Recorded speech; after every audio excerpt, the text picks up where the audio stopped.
guys, and welcome back to Manch Talk. I am your host, Carla Gericke, and I will have a special guest today. But first, I just wanted to talk about a few things that are in the news that you might be keeping an eye on. It is budget season here in New Hampshire, and so the teams up at the State House are working on the budget.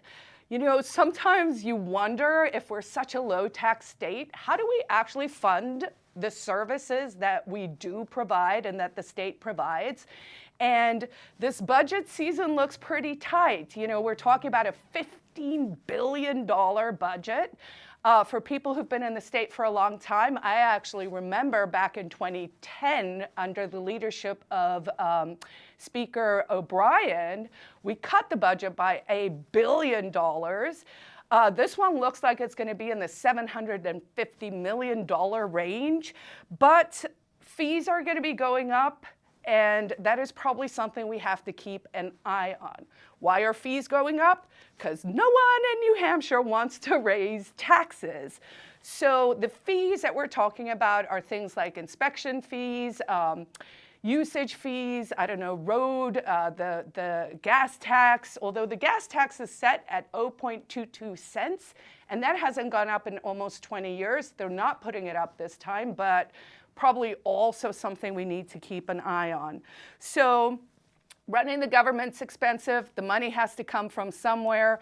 I think ordinary Granite Staters aren't going to be crazy about this budget because it is going to hit more of our pocketbooks. But, you know, we got to pay for the things everyone wants for free somehow. The other thing I wanted to just mention briefly is I'm sure everyone's been following the story about the dire wolves. And if you haven't, let me fill you in. So there are wolves from way back in the day that are called dire. It seems like perhaps genetically, these are not the things we want to bring back. But anyway, there is someone who now did a genetic, it's not an entire dire wolf quite yet, but they're extremely cute. They're white, and they do howl at the moon. Someone who does not howl at the moon is my guest today. I'm delighted to welcome our executive director at the Free State Project and former state senator from Maine, who we managed to snag to the great Free State of New Hampshire. My guest today is Brakey. Thank you so much for joining me. I'm really glad to join you, Carla. I don't recall howling at the moon at any point, but I don't know. Maybe this Halloween. maybe so. So, you know, it is fascinating to, you know, it does feel like we're living in science fiction, right? AI is on the cusp of going big places. They're bringing back extinct animals. I know they brought back, you know, I was listening to the Joe Rogan Experience with the guy, I guess, who leads this outfit. I guess they're talking about bringing back woolly mammoths. So I did hear the one on the woolly mammoths. I forget it was a Elon tweet, but I saw a tweet where someone said, could we just make miniature versions? And I thought, you know, now we're talking. What if we bring back these like crazy old prehistoric animals, but we just make them tiny little like Chihuahua versions? Pocket versions, right? Yep. You can keep a T-Rex in your pocket. I guess a T-Rex, a pocket-sized T-Rex wouldn't be that dangerous, yeah, right? it is amazing to see how in some ways art follows science, science follows art, right? Like we do, it does feel like we're in Jurassic Park a little bit. Yeah. Well, you know, what I really want them to focus on, though, is bringing back an extinct creature we haven't seen. Well, you know, I guess it's not totally extinct. We see it occasionally, but it's called the politician with a spine. Right? It was much more common in past centuries, not so much these days. So I think there are some preserved examples of this that you have some living DNA today. Folks like Thomas Massey. You could clone that and yes, I would take. How many are there up there? 400? How many Congress critters? 524 or something. Anyway, we would take a whole bunch of Thomas Masseys. Speaking of spines, that reminds me of Quills, and we'll talk about your pin in a hot second, but I was doing a deep dive on porcupines the other day for some random reason, and was fascinated to learn, you know, the quills of the porcupine they go in easily and they come out hard, right? And the reason for that is at the tip, there are all these little barbs. So it's smooth and it goes in. And then when you pull it out, it's kind of made these like little barb hooks, right? So it turns out that MIT and several robotic companies in Massachusetts are now using quill technology to try to figure out how to make soft robots that can climb using this technology. And while it sounds sort of awesome, it's also like, what era are we in? It's amazing. So tell the folks back home, what is this pin? And then maybe we'll talk a little bit about Liberty Forum, of course, is coming up. And I wanted to talk also just a little bit about what your experience has been as the new executive director of the Free State Project. You know, Eric was a very successful politician up in Maine. You were actually very instrumental on some great legislation up there. Maine was obviously a slog because it's so co-opted now by one party. And let's start with, like, what made you decide now's the time to move here? Yeah, well, first, I will say this wonderful pin, which I know you have one as well, Carla. This is our Porcupine Patron Lapel pin, which you can only get if you are a patron of the Free State Project, which you can do for as little as $100 a year or $10 a month. And we have a lot of other benefits for our patrons. As a way to say thank you to those who are helping to sustain this effort. And this effort is really to keep New Hampshire free, to recruit more freedom-loving, liberty-minded people from around the country and the world to make their home and their life and raise their family here in New Hampshire. So I know we were just at a meeting this morning with kind of the New Hampshire Center-Right Coalition, and what I always try to emphasize with those who are, I guess, right of center in New Hampshire politics is that Free Staters, should think of us as reinforcements. If you want to, as Governor Ayotte campaigned on, don't mass up New Hampshire. If you want New Hampshire to remain the uniquely free state it is in New England versus being captured by this kind of left-wing progressive big government ideology that has captured every other state in New England, then the Free State movement is how we bring in the reinforcements to make sure that we can keep New Hampshire free. You know, and I want to pause there for a second because I think people forget that when we talk about big government, right? So some people are all like, yeah, but I like it when I can get all the services and everything. Another way to think about it is when we say big government, we're actually saying more and more control over your individual life, right?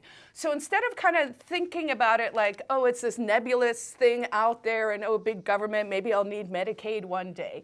If people back home start to think about the concept as every time there's some law, it's like you are losing control over your life, right? And I talked about it on the show a couple of weeks ago, but it just really stuck in my mind because there's all this scandal around the youth detention center here in Manchester, and it is going to cost the state budget. They allocated $100 million, but they've already spent that, and there's still over 1,000 cases that still have to come through, right? And I was doing research on it, and one of the children, not in the center here in Manchester, but a kid from Baltimore, who ended up also getting abused and raped in a center, in a juvenile center in Baltimore. He was put in that program because he drove a motorized vehicle on the wrong road. Now, somewhere, someone was like, we're going to write this law, right? And they're like, oh, maybe the law sounds like it makes sense. But every time we write those things, we are creating outcomes where it's like this kid got raped in a state-controlled prison because he drove an ATV on the wrong road. And so I want really people back home to really understand the reason why we say we want limited government, because we want you to be more free. Right. I think it comes back to, and this is a question I consistently asked myself when I was voting on proposed policies in the Maine State Senate, which I wished that more of my colleagues would ask themselves, is this something I am willing to use violence to enforce, because that's what it always is. I mean, I would harp on people like, you know, in Maine we had to deal with a law that you guys, well, now us guys, since I moved to New Hampshire, but we don't have to deal with here, which is, I know this seems like a small thing, but I always use it as an example because I think it makes a point. The mandatory seatbelt law for adults. New Hampshire is the only state in the union that doesn't give in to the threats of the federal government for federal funding to have one of these mandatory seatbelt laws for adults.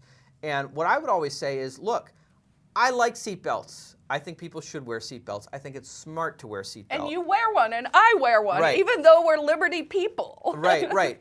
But should I have a gun pointed to my head telling me you must wear one or else? And people say, that's crazy. We're not putting a gun to anyone's head. It's like, well, what happens if you pull me over, or an agent of the state pulls me over, a police officer pulls me over and says, I'm giving you a ticket because you're not wearing a seatbelt. And I say, look, I'm an adult. I am a free person. I have a right to make these choices for myself. I'm not endangering anyone else. I'm only endangering myself. I don't recognize your right to give me a ticket. Well, then we're going to have to put you in a cage. Well, I don't recognize your right to put me in a cage. Well, then we're going to have to put you down, right? It always comes back to the gun, right? That's how these laws are enforced. So I think that a lot of times people in politics vote for policies that sound good. Oh, we want everyone to wear a seatbelt. But it's say, are you willing to kill people over this? Because that's ultimately what you have to be willing to do to enforce a law. You have to be willing to kill people over it. So it makes sense to me, use violence to protect life, to protect liberty, to protect property. Don't murder, don't steal, don't enslave. I say yes. I'm willing to use state violence to protect those core things. But I don't know, for these smaller things that are, you know, a kid riding an ATV on the wrong road, are we really going to put someone in a cage and ruin their life for that? Well, yes, Apparently, we are, apparently sadly. we do. All right, let's shift gears. Tell me a little bit about Liberty Forum. That's coming up in a few weeks now, probably 2.5 weeks, and in Concord, right? Yeah, Concord at the Grapponi Conference Center. It's going to be April 24th through the 27th. I'm really excited about how things are turning out this year. Of course, the New Hampshire Liberty Forum, and I'm sure you know the history better than I do, is an annual event hosted by the Free State Project, where we bring in speakers from around New Hampshire and around the country, sometimes from around the world, and to present on different ideas relating to liberty. This year we're exploring the idea of liberty for real. How do we take these libertarian ideas that have existed in just kind of an intellectual space, a theoretical space for a long time, and how do we bring them into the real world where real people live? I think one of the great examples of this is school choice, which New Hampshire has become a real laboratory for leading the way on school choice and demonstrating that it works. We are going to have Commissioner Frank Edelblut come. He's going to be speaking to the New Hampshire Liberty Forum, delivering keynote remarks on that. But we're also having speakers come in from all around the country.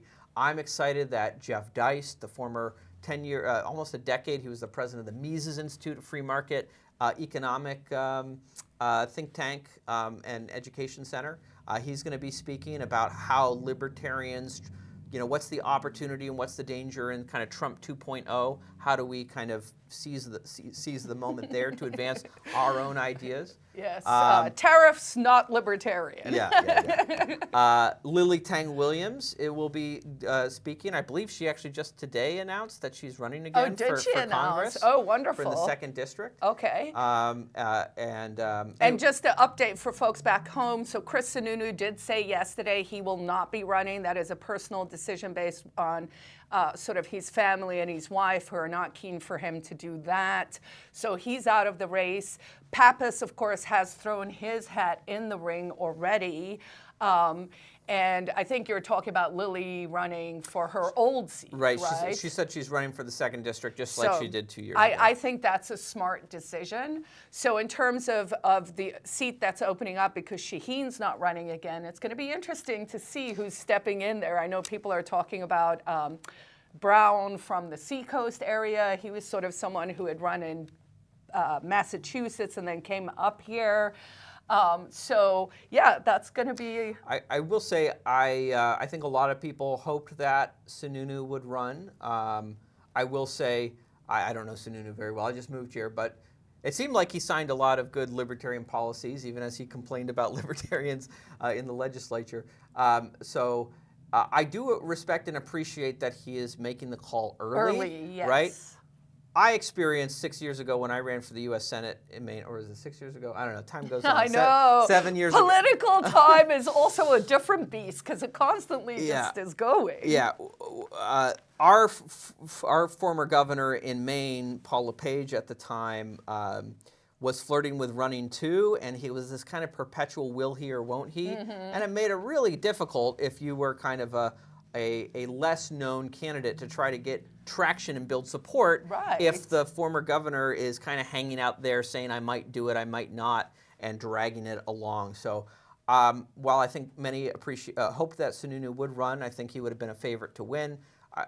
I do respect that he has made the call early, which gives the Republicans time to figure out who exactly they're going to put forward as their champion in the race. Exactly, yeah. And I think that seat is competitive, and people say, oh, a Republican can't win it. I think that is incorrect. I think also, but it's going to be interesting given, sort of the landscape right now in politics with, if these tariffs, which have been implemented, that is going to make things more expensive. People don't like that. So I think, it's the next 6 to 8, 10 months, the next year is really going to determine what that landscape looks like in the midterms, I think. Yeah. So far, we'll keep our fingers crossed. For the New Hampshire Liberty Forum, other speakers, we have Sergeant Dan McKnight, who's the national leader of the Defend the Guard movement, which it's been a big policy push for that in the New Hampshire State House, which would be calling home the state National Guard from wars that haven't been declared by Congress. Sergeant Dan McKnight's going to be giving keynote remarks on that. I'm looking forward to that. And of course, for folks who follow the show, the House in New Hampshire passed that. That's right. It was the first legislative body, wasn't it? The first lower chamber. There have been a few state senates in Arizona and I believe Idaho that have passed it. And that was kind of sad because, of course, here in New Hampshire, because our legislative body in the House is so big, we were talking about this on a podcast yesterday. It's like, it's the impolite way to say it, but it's like, it's an unbribable body because there are 400 people and, it's hard to get everyone to row in the same direction.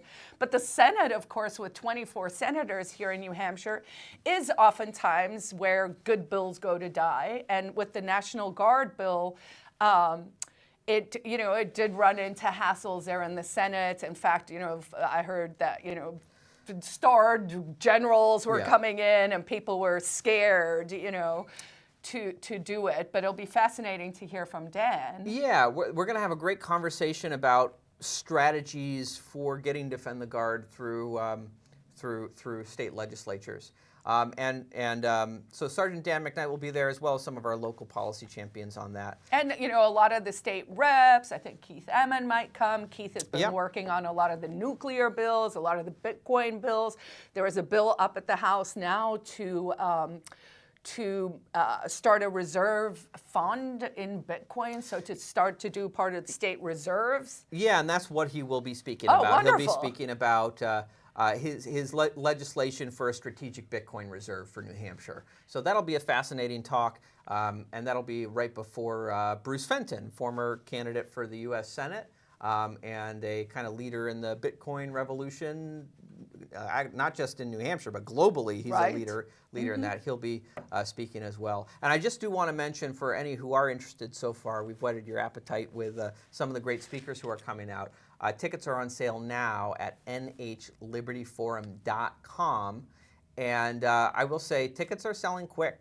We've sold over 200 tickets at this point. Nice. We have kind of a limited capacity. We're seeing what we can do to expand the space a little bit more, but there's no guarantee that this won't sell out. So I would encourage folks to get their tickets now at nhlibertyforum.com if you would like to join us. That is great. And I've been doing it for a long time, but even I'm really excited. I'm excited because it's in a new venue. We haven't done it at the Grapponi before. We've done it at different hotels over the years. So that feels kind of good to be in Concord and to, be like, hey, we're here too. So I think that's great. I see you have Will Ruger up there. Yeah, Will Ruger, who is with the American AIER, American Institute for Economic Research. I always have to remind myself what the acronym stands for. But he'll be speaking about how a free republic requires a foreign policy grounded in realism. So not going abroad in search of monsters to destroy, as John Quincy Adams warned us against doing, but how do we have a realistic foreign policy that really puts kind of America first rather than trying to be the kind of the policeman of the world. So that'll be great. And we are also, very funny person who's also a great thinker, Andrew Heaton.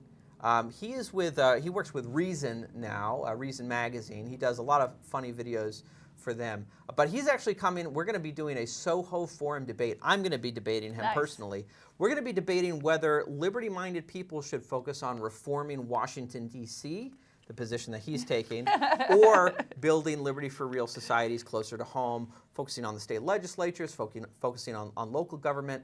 And as well, he's going to be giving his own main stage keynote remarks on the nature of tribalism, something he's recently written a book about, how we have evolved kind of with these tribalistic elements of our human nature and how that affects our political discourse, and what we can do about how we, understanding human nature, how we orient ourselves in all this. So I'm looking forward to that talk. Talking about like weird deep dives on the AI, I was doing one sort of on this, not on tribalism itself, but sort of trying to analyze, I talk on the show all the time about how incentives matter, right? Like if we're trying to incentivize people, especially with policy, to behave in certain ways. I mean, certainly on the green side, they were trying to do that, right? We were talking about carbon capture in trees this morning, whatever, right? And so I was trying to persuade Grok on X that, they need to change their incentive system so that they're not doing engagement farming for outrage and anger, because that is driving everyone nuts and everyone's becoming stranger and stranger, like in meat space too, but that they should build a reward system that is a gamification with points, right? So that the more harmonious you are, the more points you can get within the system. So you could still have outrage, which really goes to the ad revenue, right? So really that circle there is, people think, the outrage is fomenting real change, but really all it's doing is it's making advertisers wealthy while society is becoming entirely fragmented and a little nuts, right? So who knows, maybe in the future we'll do a Liberty Forum talk where it's like, hey, look, we are actually starting to use the robot overlords in a way that moves society towards less tribalism and more sort of harmony, because it is possible, Yeah, and I like to think, in this era of the internet, for the longest time, it took thousands of years for human beings to develop ways to civilly interact with each other in the real world. We've been walking this planet for, 100,000 years, and only about 90,000 into it did we start building cities and civilizations and all of that. So well, that's the story. That's the story. Who knows? Maybe there's lost civilizations out there. That's certainly fascinating to think about. But I like to think that the internet is new, and kind of us learning as human beings how to engage civilly with each other online. This is something that hopefully will get better over time. Right, but I do think that we do know how to behave better. We just choose not to do it because of the non-physical space of it, right? So if you think about it as a sandbox, right, like in a playground, it's like people behave worse than 3-year-olds, but they get away with it because you would never do that. Yeah. Or most times, some people apparently do it in real life too, but for most times, it's like, when you get people together in a room, we're all pretty civil. Right. I think there's research that suggests that there's a part of the human brain that doesn't turn on in the same way when you're interacting with someone over a computer screen, in the same way that it turns on when you're talking to someone face to face. Right. Yeah. So when you're kind of on the computer, kind of typing in all caps, shouting at someone, your brain doesn't fully register that is a human being there. I mean, we may register that on an intellectual level, but on the most base hardwiring in our brains, it doesn't feel that way. So people go a lot further in being uncivilized. Well, that, and also, of course, the people who are doing the manipulation for profit very well understand human psychology and how to engage or shut down the prefrontal cortex to, totally dysregulate the amygdala. So now you're in a fear factor and stuff. So it is kind of the wild, wild west out there. The more research I'm doing on this topic, I'm like, wow, we're really getting it from all sides, guys. We probably have about 4 minutes left, so I want to make sure you get to say everything you want to say. Sure. I'll highlight a few other speakers.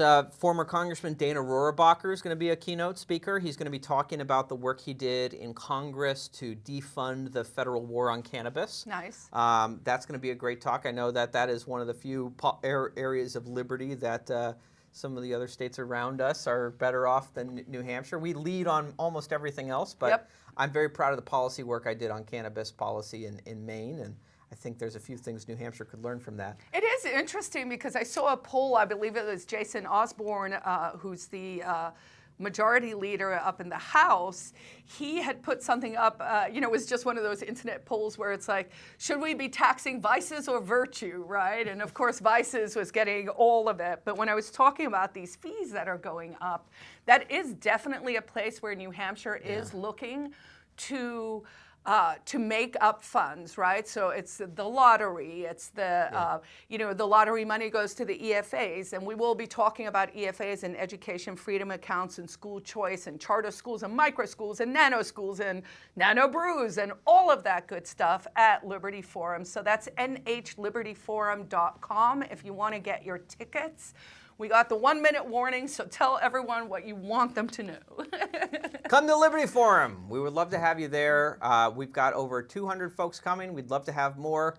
And we're going to have fascinating conversations on how we bring liberty into the real world. So it won't be complete without you. So come join us. True story. I will be doing 2 talks there. One is sort of about how to use our emotional intelligence in a way to build stories, to have more people come on board and really have our stories resonate with our friends and neighbors. And my husband and I will be doing a talk, what South Africa can teach America. We are working on that right now. That should be really interesting and fascinating as well. So to everyone back home, thank you so much for joining us for this week's Manch Talk. If you're watching this on Granite Grok or on YouTube, please hit that subscribe button. And I will be back here again next week. I like this new format where I bring in guests. It's a good cheat. I don't have to prep as hard. But thanks for joining us, guys.